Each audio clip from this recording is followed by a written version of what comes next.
Hombre, oh Dios altísimo, en el cual hay una majestad terrible. A ti pedimos, Señor, en esta noche, que inclines nuestro corazón a tu palabra, que nos hagas ver el mal que nosotros no vemos y que nos hagas ir a tu Hijo Jesucristo. Oh Padre Santo, abre nuestros ojos del entendimiento. Quita, Señor, todo velo de tinieblas que nos impide ver cuán necesario es acudir a nuestro único y suficiente Salvador. Que al abrir esta palabra, Señor, como una espada penetre en nuestros corazones y nuestras mentes, tanto en mi vida como en la de todos los que están acá. Oh Señor, dame palabras claras y sencillas para poder expresar, Señor, tu Evangelio. Lo pedimos en tu Hijo Jesucristo. Amén. Pueden sentarse. Busquemos Tito, capítulo 1. La carta que escribió Pablo a este hijo común en la fe, el cual iba a estar sirviendo al Dios Todopoderoso en la isla de Creta. Y ahí hay una iglesia. Y vamos a leer de los versículos del 1 al 7. Dice: Pablo, siervo de Dios y apóstol de Jesucristo, conforme a la fe de los escogidos de Dios y el conocimiento de la verdad que es según la piedad, en la esperanza de la vida eterna, la cual Dios, que no miente, prometió desde antes del principio de los siglos, y a su debido tiempo manifestó su palabra por medio de la predicación que me fue encomendada por mandato de Dios nuestro Salvador. A Tito, verdadero hijo en la común fe, gracia, misericordia y paz de Dios Padre y del Señor Jesucristo nuestro Salvador. Por esta causa te dejé en Creta, para que corrigieses lo deficiente y establecieses ancianos en cada ciudad, así como yo te mandé. El que fuere irreprensible, marido de una sola mujer, y tenga hijos creyentes que no estén acusados de disolución ni de rebeldía, porque es necesario que el obispo sea irreprensible como administrador de Dios, no soberbio, no iracundo, no dado al vino, no pendenciero, no codicioso de ganancias deshonestas. ¿Qué vemos en los versos del 1 al 4? Vemos el Evangelio. Es el Evangelio. Termina el versículo 4 hablando de esta manera Pablo: y del Señor Jesucristo nuestro Salvador. ¿De qué trata, Tito? ¿De qué trata esta carta que Pablo escribe a Tito? Del Evangelio. Es del Evangelio. Cómo ese Evangelio debe ser enseñado, cómo cambia la vida de las personas. De eso trata esta carta. Aquí en los primeros versos vemos como Pablo da una orden a Tito. Él debe estar en esta iglesia y, como un siervo de Dios fiel y valiente, sujeto a la palabra de Dios, debe en primer lugar establecer ancianos, pastores, para que corrijan aquellas deficiencias que están en medio de la iglesia. Estos hombres que van a ser establecidos deben amoldarse a lo que la palabra de Dios pide de ellos. Y nosotros estamos estudiando esto. Primero vimos esa conducta familiar que se pide de ellos. Ahora estamos viendo esa conducta personal que se pide de ellos, ese carácter moral. Y finalmente vamos a ver esa postura doctrinal de estos hombres. El versículo 7, nosotros vemos que se pide que sea un administrador fiel. Y nosotros recordamos la semana pasada que esto se refiere a un siervo que es confiable.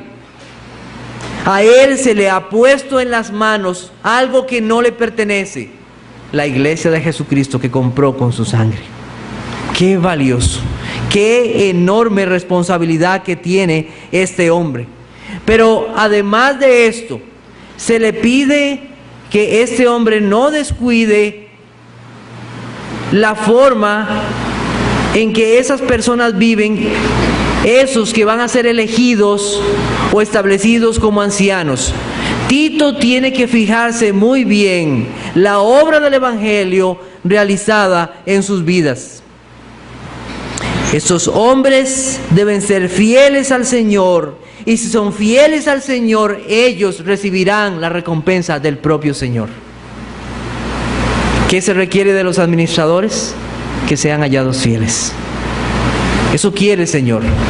No que seamos innovadores, que seamos fieles a la palabra del Señor. ¿Cuántos hoy quieren ser innovadores? Eso no pide el Señor de nosotros, que seamos fieles a su palabra.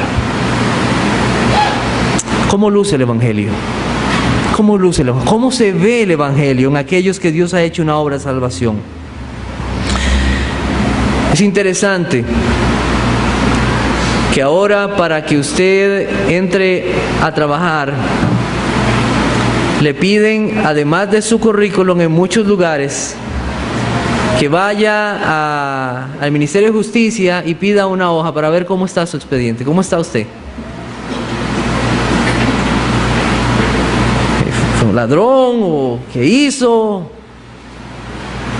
Vamos a ver qué tipo de persona es esta. Pero hay cosas que no se evalúan cuando se contrata a una persona en una empresa. ¿Es un buen padre de familia? Pues no nos importa mucho eso. Si es máster o tiene esto, no importa. Es una persona que le gusta echarse sus traguitos, no tenemos problema con eso.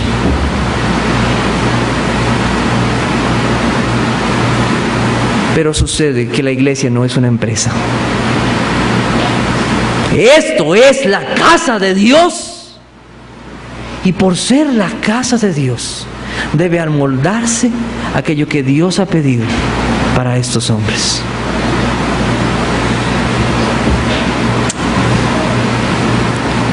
Versículo 7. Porque es necesario que el obispo sea irreprensible como administrador de Dios, no soberbio. Y a partir de aquí nosotros vamos a ver una serie de nos, no, no y no. Y debemos de recordar que cuando la Biblia nos dice no a algo, también nos está pidiendo un sí. Cuando Dios dice no tendrás dioses ajenos delante de mí, Dios está diciendo yo debo ser tu único Dios. Hay algo negativo, pero también hay algo positivo en esto. Entonces nosotros vamos a ver aquí cosas que muestran que un hombre de Dios ha sido cambiado, ha sido sacado de esa vida, pero también debemos de ver hacia dónde quiere Dios que ese hombre se dirija. Vamos entonces a hablar de esa conducta moral. Dice no soberbio, no soberbio. Cuando vamos a ver la vida de estos hombres, cuando la iglesia y otros líderes tienen que fijarse en estos hombres, tienen que ver estas características en ellos. Y esto no es cuando ya sean, no, tiene que ser antes. Tiene que ver su vida cambiada. No soberbio. Podemos decir que es una persona arrogante. Es lo opuesto a ser amable, altivo, orgulloso, desconsiderado con las opiniones o los sentimientos de los demás. Alguien que no puede trabajar junto a otros.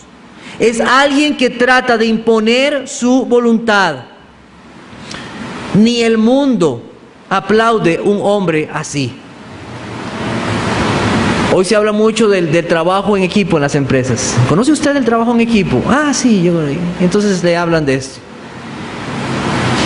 Y cuando vemos en una persona en el trabajo en el equipo que comienza a elevarse y a ser arrogante, todos comienzan a hacerle una cara como que no queremos un jefe así, no queremos un supervisor así. Si algo así es detestable en el mundo y no es querido, mucho menos en las cosas del Señor, mucho menos en la iglesia de Dios.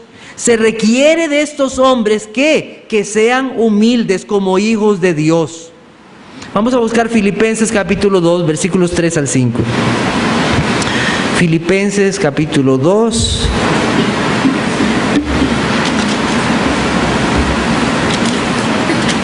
Versículos 3 al 5 dice: nada hagáis por contienda o por vanagloria, antes bien, con humildad, estimando cada uno a los demás como superiores a él mismo, no mirando cada uno por lo suyo propio, sino cada cual también por lo de los otros. Haya pues en vosotros este sentir que hubo también en Cristo Jesús. Se requiere que sean humildes. Cuando Nehemías, estamos estudiando en las mañanas Nehemías, está confesando los pecados del pueblo de Israel, él dice algo en el capítulo 9, para aquellos que han tenido la oportunidad de leerlo. Y él, hablando de los pecados del pueblo, y hoy vimos este pasaje: mas ellos y nuestros padres fueron soberbios, y endurecieron su cerviz, y no escucharon tus testimonios. Soberbios. Endurecieron su cerviz. ¿Qué es esto? Endurecieron su cerviz. ¿Qué significa esto? Nosotros tenemos aquí en la parte de atrás, en el cuello, unos huesitos que son parte de la columna. Se llaman las cervicales. Entonces esta es la parte de la cerviz, esta parte de acá. Cuando una persona endurece su cerviz, lo que hace es esto. Esta parte queda rígida. Eso lo que significa es que es una persona altiva. Cuando nosotros nos humillamos, hacemos esto: inclinamos nuestra cabeza y esta parte queda al descubierto, humillados. Una persona que es cambiado por el Señor no puede ser una persona soberbia. Es una persona humilde, no es una persona altiva. En este pasaje en el cual Nehemías confiesa los pecados de Israel, él dice: y no escucharon tus testimonios. Una persona soberbia no escucha la palabra de Dios. Soberbio: yo quiero vivir como yo quiero. No desea inclinar su corazón a los mandamientos de Dios. Y es algo que debemos de pedir al Señor: Señor, inclina mi corazón a tus mandamientos. Inclina, hazme humilde para escuchar tu palabra. Nosotros no siempre encontramos personas que son así, tan orgullosas, y que dicen: no, yo quiero hacer mi voluntad. Pero la Biblia dice que así somos todos. Todos nos descarriamos. Todos hemos buscado nuestro propio camino. Y no necesariamente tenemos que andar erguidos diciendo: yo hago mi voluntad. Con solamente no inclinar nuestro corazón a los mandamientos de Dios y su voluntad, ya eso es una soberbia. Dice el necio en su corazón: no Dios. No Dios. No hay Dios. No Dios. Yo quiero vivir como yo quiero. Vamos a buscar el Salmo 119, versículo 21. Salmo 119.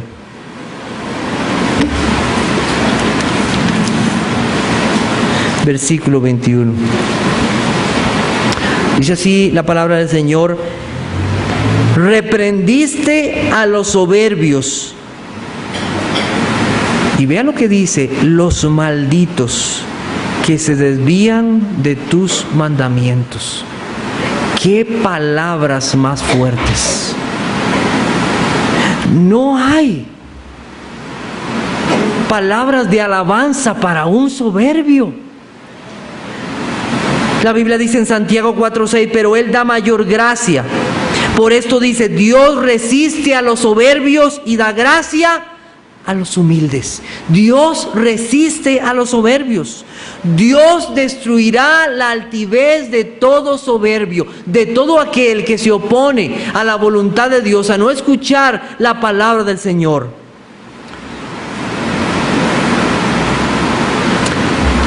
¿Es la soberbia un problemita que debe ser corregido?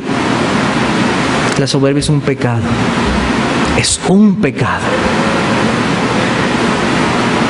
Y nosotros debemos de pedirle al Señor: Señor, abre mis ojos para ver el pecado que yo no veo. La soberbia es un pecado. Es un pecado que Dios castiga.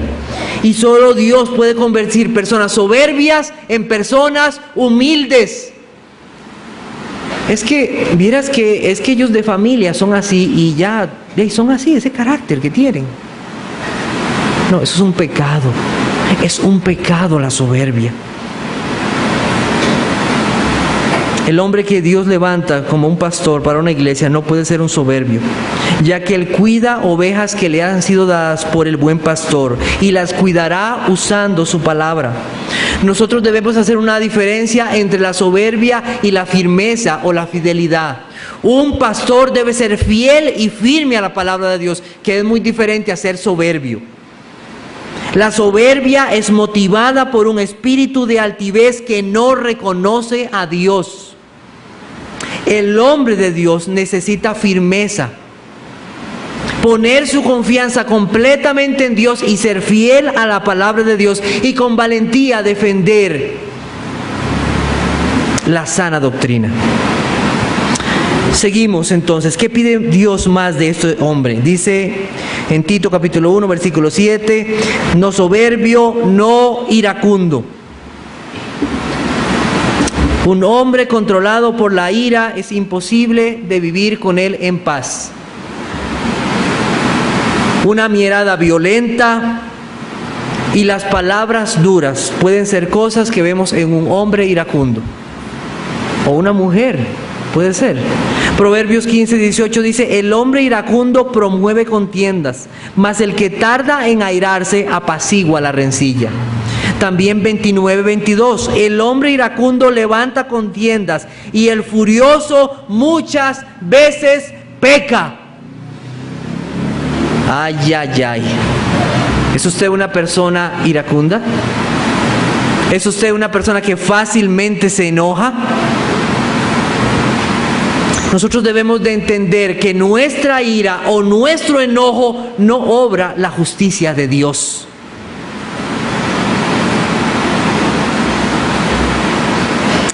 Santiago 1:19 dice: por esto, mis amados hermanos, todo hombre sea pronto para oír, tardo para hablar, tardo para airarse, porque la ira del hombre no obra la justicia de Dios. ¿Ha visto usted los niños? Ay, tan tiernos y tan bellos los niños.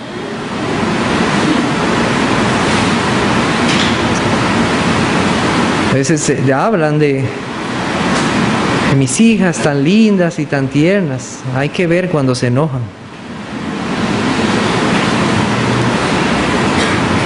Y va reprensión, hermanos. Y va disciplina. Hermanos, desde la niñez mostramos este pecado de ira y de rebeldía. Niños que quieren golpear a otros. Y quíteles el palo, porque si no le dan al otro niño. Es un llamado a los padres también, para disciplinar a sus hijos en la amonestación del Señor y en la disciplina del Señor. Padres que no amonestan a sus hijos y que no disciplinan a sus hijos en el Señor van a tener una cosecha de hijos iracundos. Van a tener esa cosecha, se lo aseguro. Así dice la palabra del Señor. Hay mujeres que están llenas de ira. Muchas mujeres, nada más por que no se den cuenta lo que podría hacer, pero en sus corazones están llenas de ira. Y muchas veces nosotros vemos esa ira reflejada en hijos maltratados. y la forma en que le hablan a sus hijos y la forma en cómo castigan a sus hijos. Y vemos este tipo de consecuencias. Muchas veces justificamos nuestra ira. Ay, mi esposa, perdóname, es que hoy estuve un día muy cansado y te hablé así con ira y con enojo. Y hasta te grité. Y no recordamos que en los gritos y en la ira el que está es Satanás. Y hablamos de ira. Y no confesamos, perdóname. Y no confesamos la verdad, que detrás de toda esa ira lo que queríamos era dañar a esa persona. Y queríamos ser hasta restituidos por algo que haya pasado. Satanás ha influenciado esta sociedad y trata de engañarnos, diciendo que nosotros debemos de liberar esa ira. Ahora le ponen a usted una foto. Dígale a esa foto todo lo que quiera. A esa persona dígale todo lo que usted quiera. Y le dice cuánta barbaridad y groserías.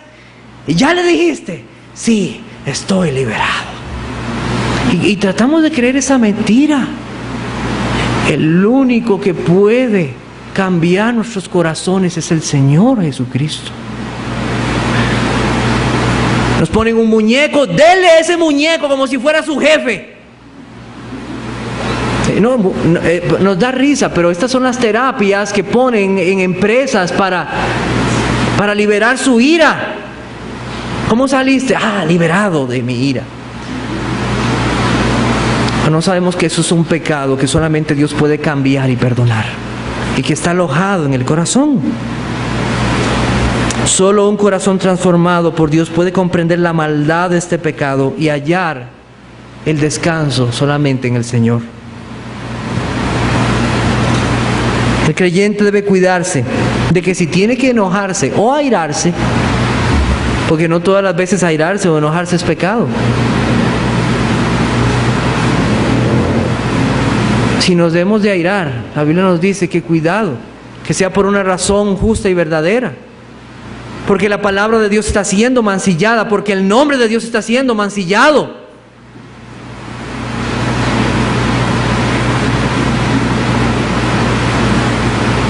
Es duro cuando estamos orando y mis hijas, vamos a orar y están jugando.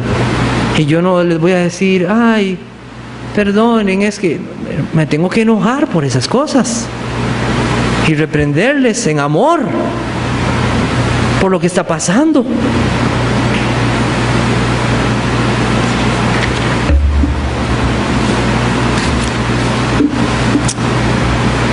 Dice el Señor, deja la ira y desecha el enojo. No te excites en manera a hacer algún mal, porque los malignos serán destruidos, pero los que esperan en Jehová, ellos heredarán la tierra. Deja la ira y el enojo. Déjalo. Ve al Señor Jesucristo. Él puede cambiar corazones airados. En vez de ser hombres iracundos, somos llamados a ser pacificadores y humildes como el Señor Jesucristo. Tito capítulo 1 dice, no soberbio, no iracundo, no dado al vino. Los cretenses tenían la fama de ser glotones, y eso incluía también los licores, las bebidas. Controlados por todo tipo de excesos. Un hombre controlado por el vino o cualquier otro vicio pronto descuidará el rebaño de Cristo. Pronto perderá el juicio, el buen sentido. No podrá ejercer bien su labor como mayordomo. Esta sociedad que está controlada por el maligno, influenciada por el maligno, nos dice hoy que el licor es una enfermedad. ¿Ha escuchado eso? Es que está enfermo. Ese borracho es que está enfermo. Vamos a buscar 1 Corintios 6:10. ¿Y qué dice la Biblia acerca de esto? 1 Corintios capítulo 6, versículo 10. Ni los ladrones, Ni los avaros, ni los borrachos, ni los maldicientes, ni los estafadores heredarán el reino de Dios.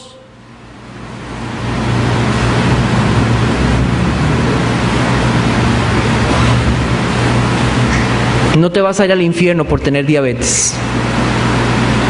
No te vas a ir al infierno por tener reumatismo.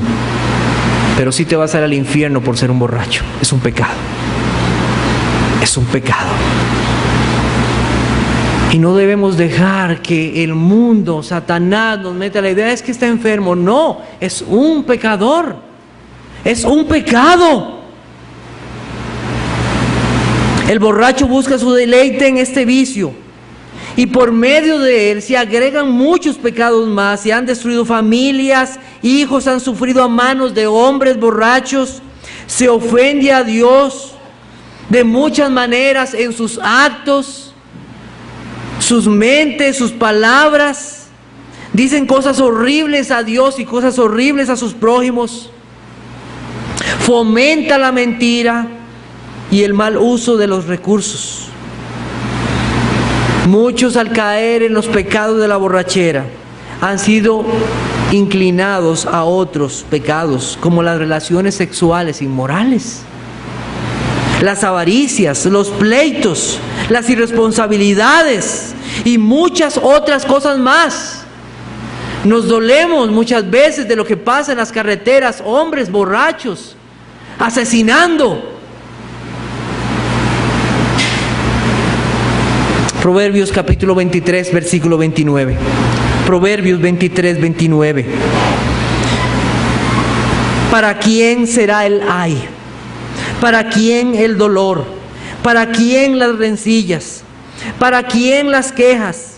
¿Para quién las heridas en balde? ¿Para quién lo amoratado de los ojos? Para los que se detienen mucho en el vino, para los que van buscando la mistura o la borrachera. Es un pecado. Y el Señor describe cómo vive un borracho.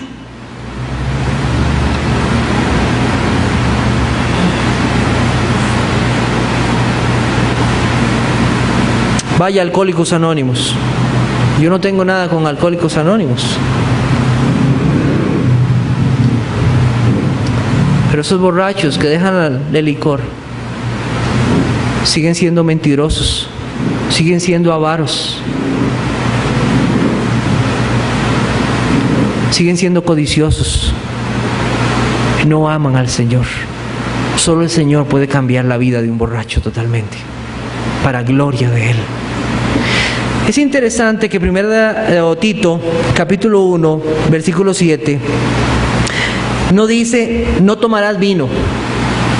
¿Ha visto usted la frase? ¿Cuál es la frase que viene ahí? Dice, no dado al vino. Y nosotros debemos entender el contexto en que esto está escrito y en la cultura en que fue escrito. Los judíos, en su ingesta normal de comida, ellos tomaban vino. Y hoy en muchos países es una costumbre. Se toma una copa de vino después de una comida.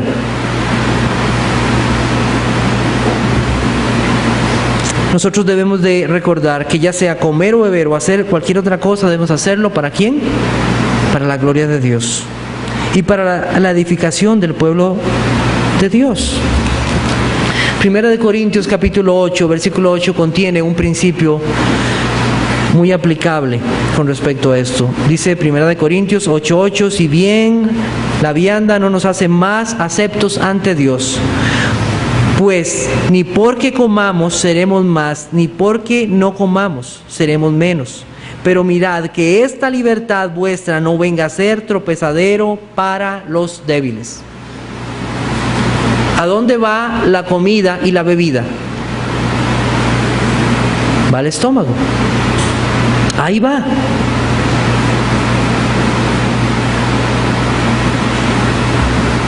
Dios no nos va a juzgar por esto. La forma en cómo comemos y la motivación en que comemos y tomamos, eso sí lo va a juzgar Dios. ¿Cuál es la motivación? ¿Cuál es el deseo de esto? Esto que yo hago, comer o beber, en sí no es un pecado. No es un pecado. Pero la forma y la motivación con que yo lo hago sí puede ser un tropiezo para mi hermano. Y puede convertirse hasta en un pecado para mí. Nosotros no debemos de llegar al extremo de juzgar a un hermano porque se está tomando una copa de vino en una comida. O una hermana que la usa en la receta de un queque o de un pastel.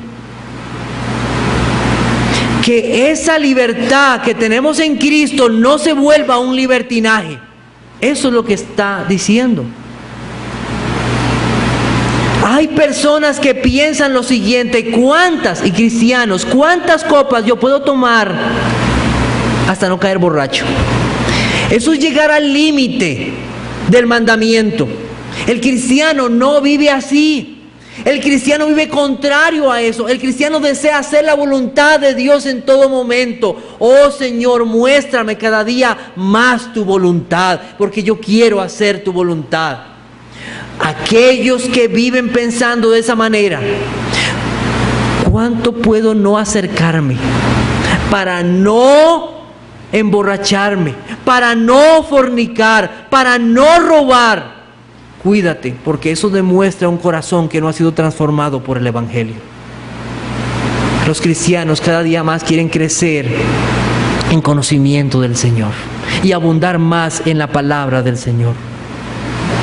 Lo que está Pablo diciéndole a Tito es lo siguiente: mira, que no sea un hombre controlado por vicios.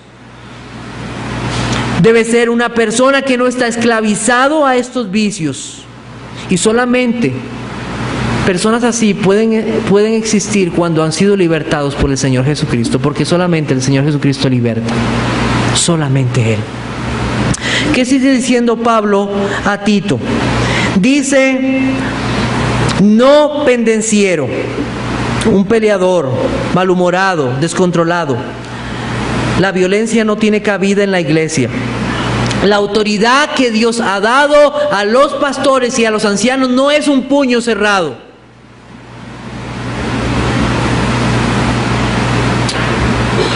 ¿Qué se nos dice del Señor Jesucristo? En 1 de Pedro 2:23, quien cuando le maldecían no respondía con maldición, cuando padecía no amenazaba, sino encomendaba la causa al que juzga justamente. Cristo amonestó a Pedro por una actitud así de peleador, sacando la espada para querer cortar la cabeza de aquellos que le venían a arrestar a su Salvador. Como bien explicaba el hermano Adrián en una predicación, posiblemente le apuntó a su cabeza y tal vez el casco resbaló y cortó su oreja. Pero el Señor Jesucristo, en un acto de amor maravilloso, en vez de responder de la misma manera a aquellos que eran sus enemigos, restableció la oreja de aquel hombre malco. El Señor amando enemigos. ¿No nos vemos nosotros ahí? Siendo enemigos, Cristo murió por nosotros. Cristo murió. El creyente no puede ser alguien que disfrute de los pleitos. El creyente no puede ser alguien que disfrute de las peleas, ya sea personalmente o en la pantalla de televisión. Y yo lo digo esto personalmente. Hermano, ¿cómo tenemos lucha con esto? Que el Señor nos quite todo ese deseo de ese tipo de películas. Y es algo que tengo lucha. Cuando el Señor mandó a sus siervos a luchas, hombres como Josué, no fue por un deseo personal de venganza. Ellos iban en una causa que el Señor los había mandado, para hacer la voluntad del Señor. No era un deseo de derramar sangre así por así. ¿Qué pide el Señor? ¿Qué pide el Señor? Colosenses capítulo 3, versículos 13 y 14. Colosenses capítulo 3, versículos 13 y 14. Soportándoos unos a otros y perdonándoos unos a otros, si alguno tuviere queja contra otro, de la manera que Cristo os perdonó, así también sedlo vosotros. Y sobre todas estas cosas, vestidos de amor, que es el vínculo perfecto. Hermanos, soportándoos unos a otros, en amor, vestidos de amor. Por la gracia de Dios, aquí nosotros tenemos 4 pastores. Y los 4 pensamos diferente. Aunque hemos sido salvados por la misma fe, nos ha otorgado el mismo perdón, hemos sido limpiados por la misma sangre, y deseamos sobre todas las cosas que el Evangelio sea predicado para gloria de Dios.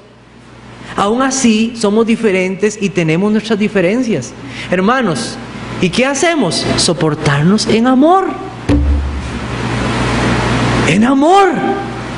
Eran ancianos los que se iban a ser establecidos en las iglesias, y ellos deberían de tener un corazón no pendenciero. No arreglamos nuestros problemas dándonos de golpes o con palabras hirientes. Te pregunto, ¿eres tú pendenciero? Por cualquier cosa haces un problema en tu casa, en tu trabajo, en tu matrimonio. El pendenciero confía en un puño cerrado, en una voz fuerte y amenazadora. Confía en un arma. El pendenciero no le importa quién sea, él desea pelear.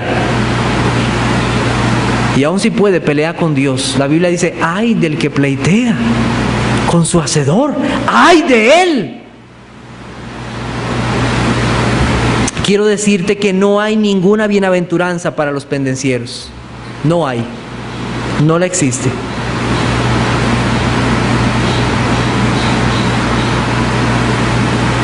En un tiempo de mi juventud,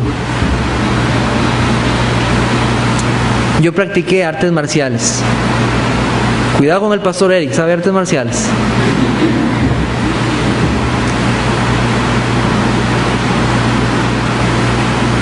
Gracias a Dios abandoné toda confianza en mí mismo. Mi confianza está en mi Salvador. David, tan buen guerrero, tan buen guerrero. Dios le dio la fortaleza para derribar a un Goliat. Y la gloria sea a Dios por esto, porque fue Dios quien lo hizo. Pero él era un guerrero valiente. Y la Biblia, y él mismo dice esto, David dice esto: mas yo en ti confío, oh Jehová, digo, tú eres mi Dios. La confianza de David no estaba en un escudo, no estaba en una espada, su confianza estaba en su Dios, en su Dios. Y cuando no fue así, cuando no puso su confianza en Dios, fue castigado por el Señor. De último, ¿qué tenemos? Tito, capítulo 1, versículo 7, dice, en último lugar, de estos no codiciosos de ganancias deshonestas. No codiciarás la casa de tu prójimo, no codiciarás la mujer de tu prójimo. No codiciarás. Ese es el mandato del Señor. No codiciarás. La codicia es idolatría. La codicia pone la confianza en las riquezas y no en Dios. La codicia muestra un corazón no contento con lo que Dios da. sino que siempre desea más y desea más y desea más. Los codiciosos tienen como parientes a Judas y a Demas. Esos son sus parientes, quienes amaron las cosas de esta vida y el dinero más que al Señor. El dinero en sí mismo no es pecado. Es el amor al dinero lo que es el pecado. ¿Sabe que hay jóvenes que su deseo es tener un trabajo para tener todo lo que muestran las revistas? Hay jóvenes que su deseo es: yo quiero ser ese gran máster que gana millones y gana miles porque yo quiero una casa así, quiero un carro así y quiero... Hay jóvenes que piensan así hoy día.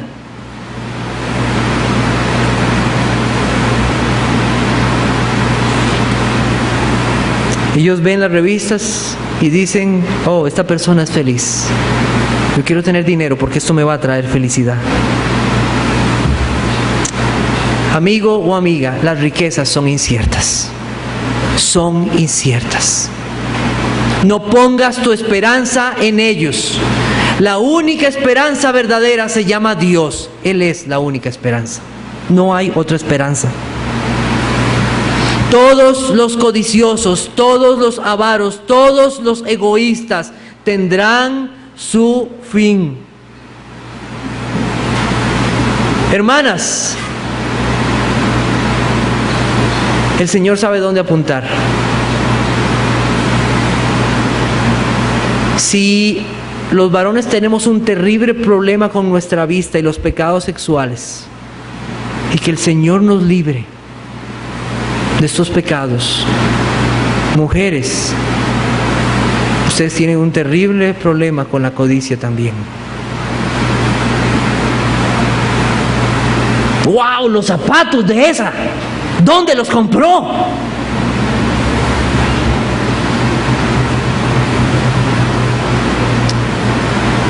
La codicia llena nuestros corazones.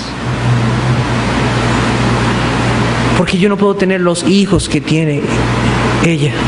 Porque yo no puedo tener el marido que tiene aquella. Porque yo no me puedo vestir como aquella. La codicia es un pecado. Muestra un corazón que no está contento con Dios, con lo que Él da.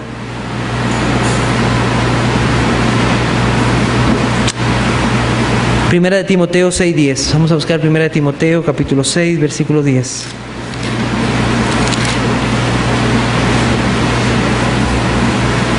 Porque raíz de todos los males es el amor al dinero, el cual, codiciando algunos, se extraviaron de la fe y fueron traspasados de muchos dolores. Cuidado. No codiciosos de ganancias deshonestas. El problema no son las ganancias. El problema es un corazón codicioso de ganancias deshonestas. Eso es lo que dice Pablo a Tito. Si Dios bendice a un hermano y le da para poder compartir con otros, amén. Gracias a Dios. El problema no son las ganancias, el problema son las ganancias deshonestas. Eso es el problema.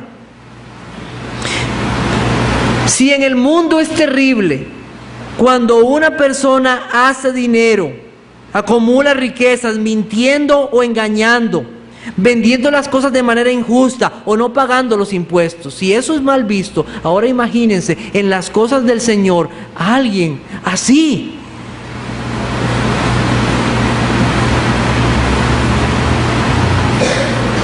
El pueblo de Israel tenía que ir una vez al año al templo y ofrecer un sacrificio. Los que tenían más daban un cordero, los que tenían menos a veces unas palomitas, los más pobres. Pero en la entrada del templo se encontraban unos señores ahí. Usted viene a ofrecer su sacrificio, ¿ok? Vamos a ver su ovejita o su corderito. Ah, mire, ese corderito no está bien. Mire, aquí debajo de la oreja, vea, tiene una mancha. Y esos hombres decían, no se preocupe, no va a perder su viaje. Aquí nosotros le tenemos la oveja perfecta. Ay, gracias. ¿Y cuánto cuesta?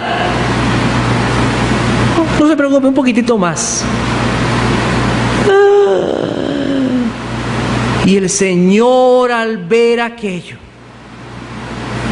enojado y lleno de ira, dijo: cueva de ladrones, avaros. Y haciendo un azote de cuerdas, botó a aquellos cambistas, los echó del templo y dijo: mi casa será llamada casa de oración. La iglesia no puede estar con líderes que aman las ganancias deshonestas. ¿Y qué tenemos hoy? El evangelio de la prosperidad. El evangelio de la prosperidad. De plata, y el Señor le va a dar tanto. No se preocupe, haga su promesa. Si no tiene, la puede hacer a crédito. Allá está la maquinita al final cuando salga.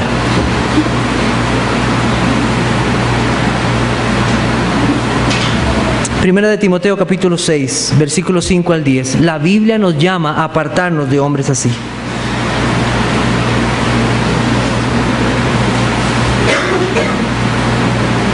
Disputas necias de hombres corruptos de entendimiento y privados de la verdad, que toman la piedad como fuente de ganancia, y que dice: apártate de los tales.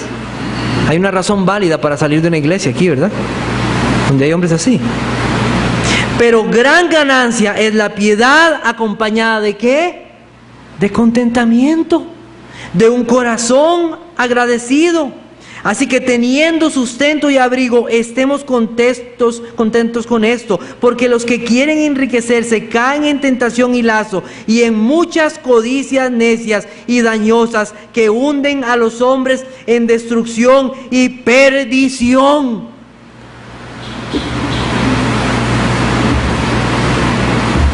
Cuidémonos de hombres así, hombres que aman las ganancias deshonestas,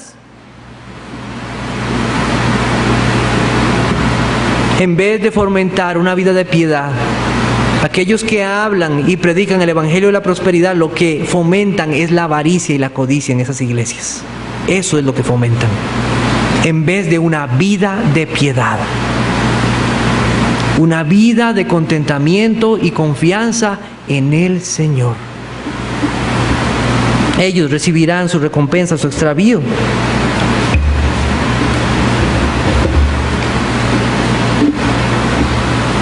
Vamos a buscar 2 Corintios capítulo 11, versículo 27. ¿Cómo es la vida de los siervos de Dios? ¿Cómo debe ser la vida de los siervos de Dios? 2 Corintios 11, 27. Dice: en trabajo y fatiga, en muchos desvelos, en hambre y sed, en muchos ayunos, en frío y en desnudez, y además de otras cosas, lo que sobre mí se agolpa cada día, la preocupación por todas las iglesias. Así era como vivían los siervos de Dios. Es doloroso saber que hay pastores que dicen ser hombres de Dios, que escogen los lugares donde van a predicar. Voy a ir a predicar en esa iglesia, porque en esa iglesia, después del culto, me dan una platica. Pero no voy a aquella, porque hay solo pobres, ahí no dan. Voy en esa iglesia porque ahí hay gente que yo sé que me pueden invitar a la casa y ahí voy a tener comida. Hay hombres así, hay hombres así.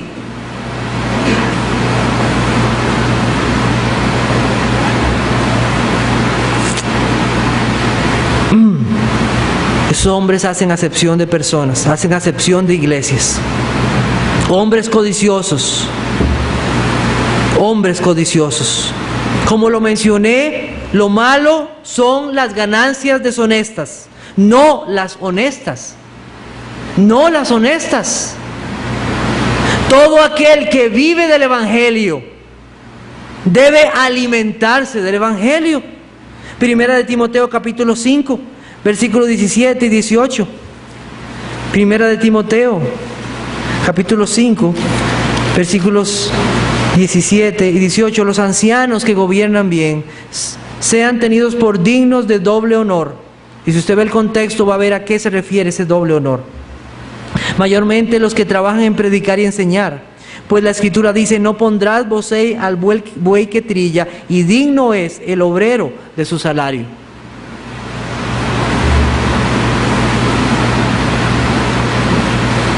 Esos pastores que gobiernan bien, trabajando en predicar y enseñar el Evangelio, deben ser cuidados por la iglesia. Así lo ha dispuesto el Señor.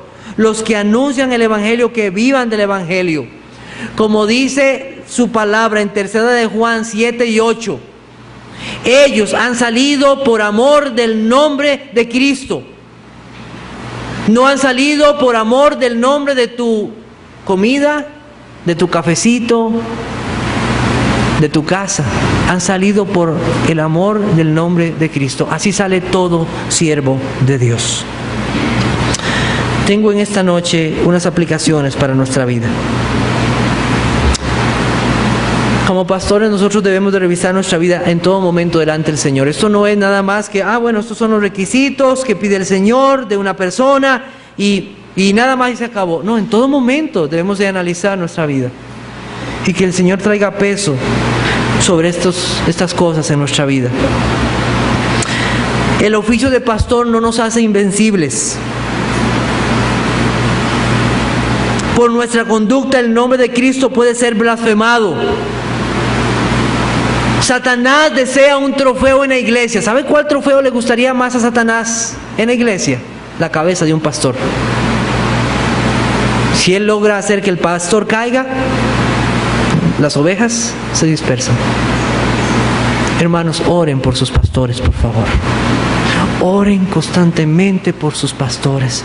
Pídanle al Señor que los libre de tentación. Que el temor de Dios crezca en sus corazones para no apartarse de Él. Esto no es algo, ya son pastores, son invencibles, Superman. Oren por ellos, hermanos. Y que el Señor nos dé en el futuro aún más pastores que se amolden al modelo bíblico. En segundo lugar, hace poco terminé el libro de Job y hay un pasaje que me causó gran impresión en Job capítulo 42 versículo 6. Job 42, 6. Es un versículo que es antipsicólogo. ¿Por qué digo que es antipsicólogo? Dice: por tanto me aborrezco y me arrepiento en polvo y ceniza. Delante de un psicólogo, ¿cómo le va a decir usted: yo me aborrezco? ¡Oh! ¿Cómo va a decir eso de usted mismo? Pero Job, expuesto al Dios vivo y verdadero, al creador de los cielos y la tierra, ¿qué hace? ¿Cómo se ve? Se ve un pecador. Y él dice: yo me aborrezco en polvo y ceniza, me arrepiento de mis pecados. Que el Señor nos haga ver la maldad que nosotros no vemos y que nos apartemos de maldad. Usted puede decir: esos son los requisitos para pastor. Pero el egoísmo de nuestras vidas nos puede hacer ver eso. Que el Señor nos haga abrir los ojos, porque solamente Cristo puede hacernos ver nuestros pecados, la soberbia, la ira, la codicia, lo pendenciero. Que el Señor nos abra los ojos a estos pecados. Gálatas capítulo 5, versículo 19. Dice su palabra lo siguiente: y manifiestas son las obras de la carne, que son adulterio, fornicación, inmundicia, lascivia, idolatría, hechicerías, enemistades, pleitos, celos, iras, contiendas, disensiones, herejías, envidias, homicidios, borracheras y orgías y cosas semejantes a estas, acerca de las cuales os amonesto, como ya os lo he dicho antes, que los que practican tales cosas no heredarán el reino de Dios. Oh, que el Señor nos abra los ojos para ver nuestros pecados, para ver que esto no es un asunto de que, oh, es que así soy yo, así es mi carácter. No, soy un pecador, y que el Señor nos muestre cuánto debemos aborrecernos a nosotros mismos. Yo quiero que en esta noche, que su Espíritu Santo nos haga ver desesperados de nuestra condición como pecadores. Pero yo no quiero que salgan aquí desesperados. Yo quiero que ustedes salgan de aquí en esta noche necesitados de Cristo y acudir al Señor Jesucristo.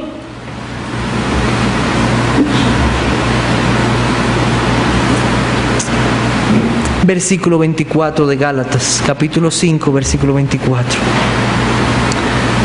Pero los que son de Cristo han crucificado la carne con sus pasiones y deseos. Si tú estás en Cristo, si tú dices ser un hijo de Dios, la ira, la codicia debieron de haber muerto en la cruz del Calvario y ser crucificados con Cristo. No puede ser que tú digas ser un creyente y estar viviendo una vida así, en estos pecados, controlado por vicios de borracheras o drogas. No heredarás el reino de Dios. El Señor tomará cuenta de tus pecados y te dará conforme a tu maldad. ¿Cómo nos hemos de aborrecer? Solo hay un lugar para acudir, y ese es el Señor Jesucristo. Todos somos pecadores. Necesitamos de Cristo. ¿Por qué? Porque solo hay uno que vivió una vida perfecta, y ese fue el Señor Jesucristo. Uno que fue perfecto en todo. Uno perfecto. Porque tal sumo sacerdote nos convenía, santo, inocente, sin mancha, apartado de los pecadores y hecho más sublime que los cielos. Solo hay uno perfecto y santo, y ese es nuestro Señor Jesucristo. Su ira fue santa. Habló a los pecadores. Se hizo amigo de los pecadores, pero no compartió las borracheras con ellos. No compartió sus codicias. Perfecto en todo. Él vivió la vida que ningún hombre ha podido vivir. Y Él cargó la culpa del pecado por su pueblo. Y solamente los que confían en Él pueden ser libertados. ¿Qué tienes que hacer? Ve al Señor Jesucristo. Venid a mí los que estáis trabajados y cargados, y yo os haré descansar. Ve a Él. Confía que solamente Él puede dar libertad. Solamente Él. Solamente el Señor Jesucristo. Él ha enviado su Espíritu Santo para que todo aquel que cree en Él sea cambiado. De modo que si alguno está en Cristo, nueva criatura es. Las cosas viejas pasaron. He aquí, todas son hechas nuevas. Oremos.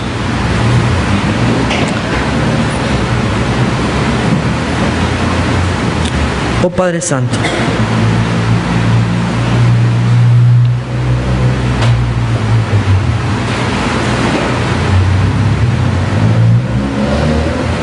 habla a nuestras conciencias y haznos ver, Señor, nuestra maldad. Haznos ver, Señor, nuestro propio pecado. Pero también haznos ver cuánto necesitamos de tu Hijo Jesucristo e ir a Él. Tu Hijo perfecto y santo. Aquel que no conoció pecado, por nosotros fue hecho pecado, para que fuésemos hechos justicia de Dios en Él. Oh mi buen Dios, que en esta noche tú nos abras el corazón y la mente. Quita todo entenebrecimiento de nuestra mente y de nuestro corazón. Y que sea tu luz, Señor, la que alumbre y nos haga ver nuestra condición, nuestras iras, nuestros pleitos, nuestras contiendas, nuestras codicias, nuestros vicios. Oh Señor, solamente tú puedes libertar a los hombres y darles una nueva vida, para gloria de tu nombre. Oh Señor, eso pedimos. También pedimos que tú cuides a aquellos que son tus siervos, que los guardes de tentación y que nos hagas vivir vidas agradables a ti, que nos muestres cada día por medio de tu palabra cuán necesario es acudir a ti en arrepentimiento para encontrar perdón en la sangre de tu Hijo Jesucristo. Señor, te damos gracias y nos confiamos plenamente en ti y en tus promesas, y en ti oramos. Amén.